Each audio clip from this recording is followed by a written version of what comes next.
A big week on Capitol Hill with lawmakers hearing testimony from Secretary of State Marco Rubio and the Senate passing a new funding package. Our Washington correspondent Luis Eduardo Martinez has the details.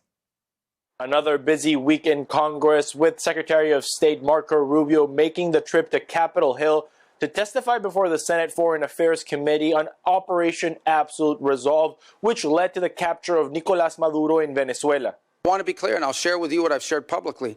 We made multiple attempts to get Maduro to leave voluntarily. He was an impediment to progress. None of the things we're talking about now, not the release of political prisoners, not the transition of the oil industry to a legitimate oil industry, not the erosion of Iranian, Russian, or Chinese influence. None of these things would have been possible as long as Maduro was there. Senate Democrats also blocked the House-passed minibus funding package because they refused to fund the Department of Homeland Security without drastic changes to how ICE operates. Dramatic change is needed with the Department of Homeland Security before any appropriations bill related to ICE or CBP proceeds. The new deal reached in between the White House and Senate Democrats is to pass 5 out of the 6 appropriation bills that have already cleared the House of Representatives and to fund the Department of Homeland Security for an additional 2 weeks at current levels of spending.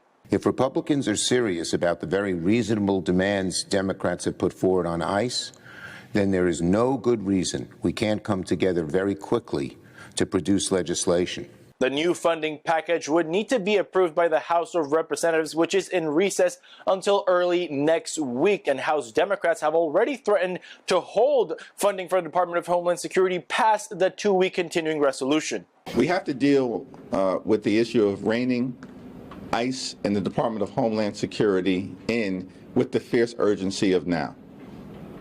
And a 2-week window will evaluate whether that's sufficient time, but there's urgency to dealing with this issue.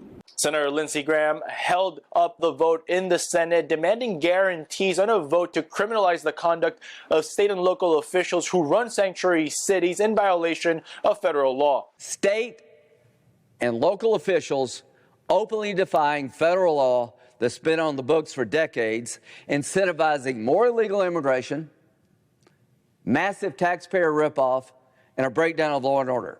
Government funding expired Friday at midnight, and with the House still in recess, we will still see a partial government shutdown over the weekend. Reporting from Washington, D.C., Luis Eduardo Martinez, NTD News.